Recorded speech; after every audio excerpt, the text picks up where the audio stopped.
आने पर सबसे पहले नहाने गया और नहाकर कपड़े बदलकर बाल ठीक करने के लिए आईने के सामने खड़ा हुआ था। और जो कुछ दिखलाई पड़ा, मैं भय के मारे कांप उठा।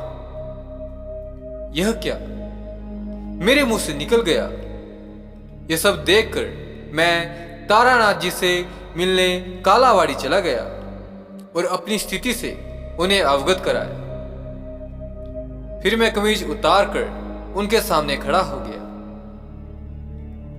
तारानाथ जी आंखें फाड़कर भय और चकित दृष्टि से मेरी ओर देखते रह गए। गले से कमर तक का मेरा सारा हिस्सा पारदर्शक हो गया था। आपको शीघ्र ही योगी प्रज्ञानंद से मिलना चाहिए। वे ही इसका यौगिक उपचार कर सकते हैं। ये आप शीघ्रता से नहीं करेंगे तो उसी दिन मैं योगी प्रज्ञानंद से मिला। उन दिनों भाग्यवश बनारस में ही थे स्वामी जी। सारी बातें सुनकर और मेरे पारदर्शक शरीर को देखकर स्वामी जी अत्यंत गंभीर हो गए। आश्चर्य की बात तो यह थी कि तारानाथ और स्वामी जी के अलावा कोई भी दूसरा व्यक्ति मेरे शरीर के पारदर्शक भाग को देख नहीं पाता था। मैं भी तभी उस भाग को पारदर्शक देख सकता था जब मैं आदमकद शीशे के सामने खड़ा होता था। पूरे 2 मास के योगाभ्यास से मेरे शरीर का वह भाग ठीक हुआ, मगर तब भी शायद पीछा नहीं छोड़ा था विपत्ति ने। अभी तक काफी कुछ विपत्तियां झेलनी बाकी थी। एक दिन जब मैं नित्य की भांति नहा धोकर आईने के सामने खड़ा हुआ तो डर के मारे मेरी घिघी बन गई। मैंने आईने में देखा कि मेरे पीछे उस कपालिनी की स्याह आकृति खड़ी थी। बेहद भयानक दृश्य था वो। साधकगण उस भयानक कपालिनी की छायाकृति को देखकर क्या आपकी आंखें विस्फारित नहीं हो जाती और आपका चेहरा पीला ना पड़ जाता? आपके दिल की धड़कनें तेज ना हो जाती और गहरा धक्का लगने के कारण क्या आप भी कांपने ना लगते? सिर से पैर तक वह दृश्य देखकर क्या आप भी भय, दुख और संताप से परेशान ना हो उठते? क्या आप भी यह नहीं सोचते कि हाय, ये कैसी आफत मोल ले ली है? मुझ पर ठीक यही असर हुआ।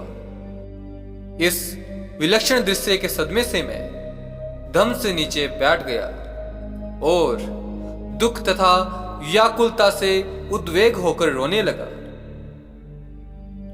खुलकर रोया मैं, फूट फूट कर। कहने की आवश्यकता नहीं।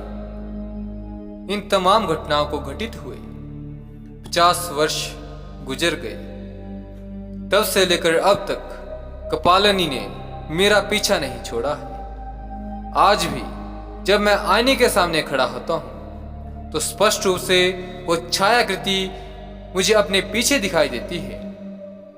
मेरे जीवन के कण कण में उस भयंकर कपालिनी का अस्तित्व छा गया है। कभी कभी तो उसके तामसिक प्रभाव से मेरा मस्तिष्क भी उद्भ्रांत सा हो जाता है। पागलों की सी स्थिति हो जाती है तब मेरी।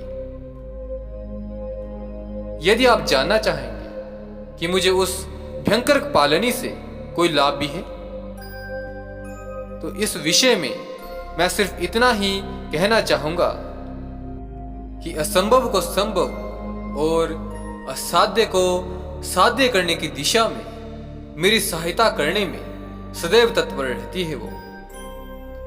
मगर मैं ये नहीं चाहता, क्योंकि मैं जानता हूं कि मुझे इसके लिए भयंकर मूल्य चुकाना पड़ेगा। तो इस सत्य घटना का अंत यहीं पर होता है। प्यारे साधकों, आपको यह घटना कैसी लगी कमेंट करके अवश्य बताएं। यदि आप इसी प्रकार की घटनाओं से संबंधित वीडियो नित्य चाहते हैं तो आप मुझे कमेंट करके अवश्य बताएं। मैं आपके लिए इसी प्रकार की सत्य घटनाओं से संबंधित वीडियो लाता रहूंगा।